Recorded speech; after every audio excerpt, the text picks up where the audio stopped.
doors were barred and all the windows fastened down. I spent the night in sleeplessness and rose at every sound. Half in hopeless sorrow, half in fear the day would find the soldiers breaking through to drag us all away.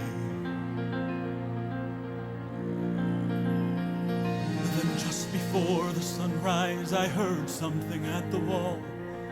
The gate began to rattle and a voice began to call.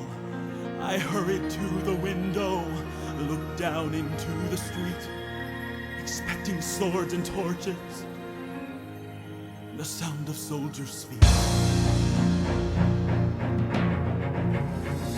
But there was no one there but Mary, so I went down to let her in.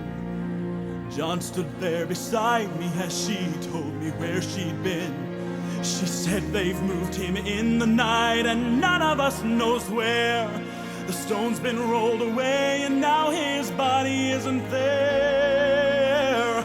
So we both ran to the garden, then John ran on ahead.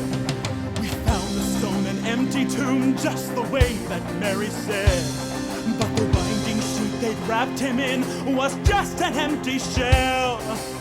And how or where they'd taken him was more than I could tell.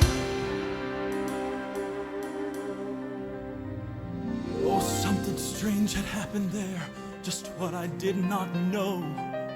John believed a miracle, but I just turned to go.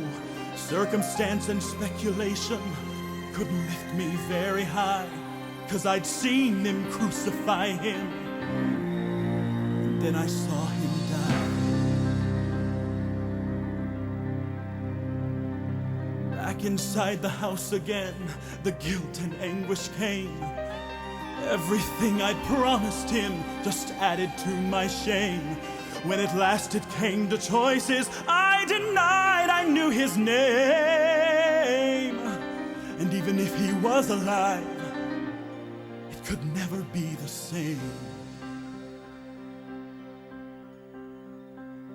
Then suddenly, the air was filled with a strange and sweet perfume. Light that came from everywhere drove shadows from the room.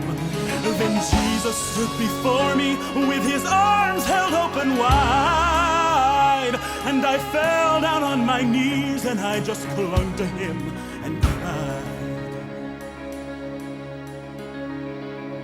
Then he raised me to my feet, and as I looked into his eyes, love was shining out from him like sunlight from the skies.